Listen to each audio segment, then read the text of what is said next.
Welcome to the beginning of everything.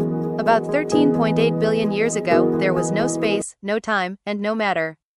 Then suddenly, the universe exploded into existence. Not like a bomb, but as a rapid expansion of space itself, hot, dense, and filled with unimaginable energy. This was the Big Bang. In the first tiny fraction of a second, the universe was pure energy. No stars, no atoms, not even light as we know it. But then, change began. From pure energy came tiny particles, first quarks, then protons and neutrons, the seeds of everything to come. Part 2. The first 3 minutes, tilde 2 o'clock to 4 o'clock. As the universe expanded, it cooled, just enough for something incredible to happen. Around 1 second after the Big Bang, protons and neutrons began to interact. By the time 3 minutes had passed, atomic nuclei were forming. This is called Big Bang nucleosynthesis, the moment the first elements were born. Most of the matter became hydrogen, the lightest, most abundant element. Some became helium, with 2 protons and 2 neutrons. A few formed deuterium and tiny bits of lithium. These were the ingredients for future stars. But the universe was still too hot for atoms to fully form. They were missing a key piece, electrons. Part 3. The birth of atoms, tilde 4 o'clock to 6 o'clock. For the next 380,000 years, the universe stayed hot and glowing. Light was trapped, bouncing off free particles. The universe was a brilliant, chaotic fog. But eventually, it cooled. Electrons began to settle into orbits around nuclei. And at last, atoms were born. Mostly hydrogen, lots of helium, and just a trace of lithium and deuterium. The fog cleared. Light could finally move through space. This ancient light still travels across the cosmos today. We call it the cosmic microwave background, the afterglow of creation. Part 4. The rise of stars and heavier elements, tilde 6 o'clock to 8 o'clock.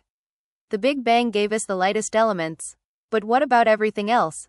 Carbon, oxygen, iron, gold, these came later. As gravity pulled clouds of hydrogen together, the first stars were born.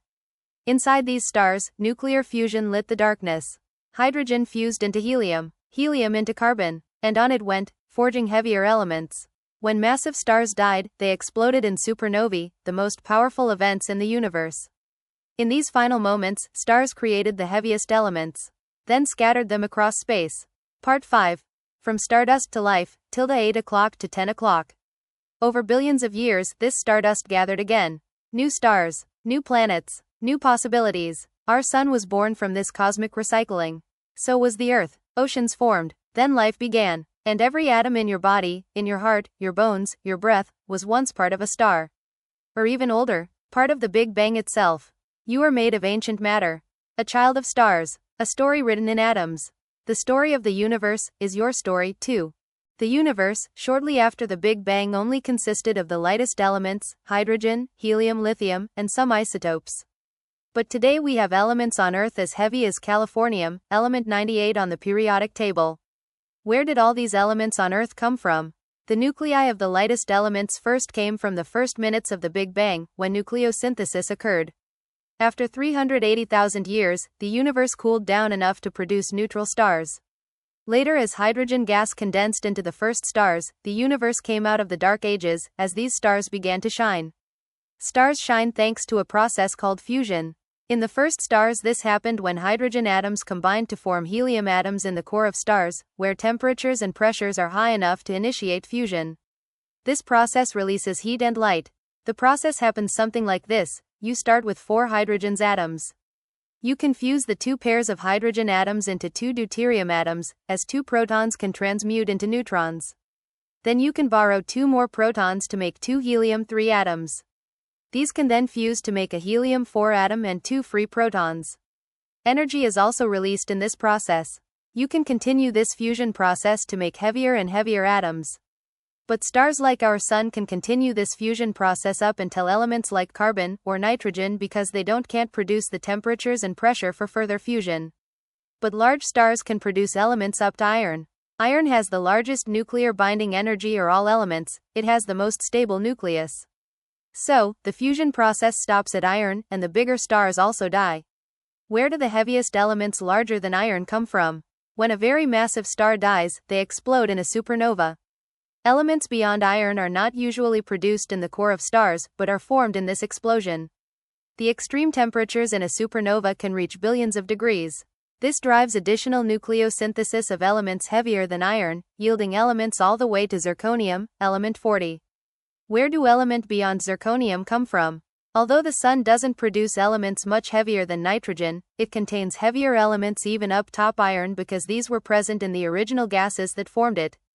When free neutrons merge with heavy elements, they produce an even heavier isotope of the element. Then over time, due to the weak force, some of the neutrons transmute into protons inside the nucleus, creating heavier elements. This way, iron turns into cobalt, then nickel, and so forth, all the way to bismuth, element 83. Heavier elements than this can be produced when the core of a supernovae, called neutron stars, merge. When two neutron stars merge, they can free up a lot of neutrons which can get absorbed by heavy atoms. And over time these heavier elements become even heavier as some of the neutrons transmute into protons. This can produce elements all the way to plutonium, element 94. Elements heavier than plutonium only have very unstable isotopes. So, we find them typically only around radioactive sources, in very minute amounts, as elements like uranium absorbs neutrons. These neutrons transmute to produce isotopes of heavier elements. The remaining 20 heaviest elements from 99 to 118 on the periodic table are man-made. They do not occur naturally and are highly unstable, lasting sometimes only fractions of a second. 3 elements, boron, beryllium, and some lithium, are not produced by any of these mechanisms, but from fission due to cosmic rays. 98% of the visible matter in the universe is made of only hydrogen and helium. The remaining 96 natural elements make up only 2% of the remaining. Most of the atoms in our bodies and on Earth, like carbon, nitrogen, and oxygen, are part of this tiny 2%. To summarize it, timeline of early element formation is like the following. 1. 0 to 1 second after the Big Bang. The universe was extremely hot and dense, too hot for atoms or even protons and neutrons to exist. Only energy, quarks, and gluons existed. 2. 1 second after the Big Bang. The universe cooled enough for quarks to form protons and neutrons. 3. 3 to 20 minutes after the Big Bang. Temperatures dropped to around 1 billion degrees Kelvin. Protons and neutrons combined to form the first atomic nuclei. O hydrogen nuclei, just 1 proton, O helium-4 nuclei, 2 protons plus 2 neutrons, O small amounts of deuterium, hydrogen plus neutron, and lithium. This is the period called Big Bang nucleosynthesis. 4. 380,000 years later.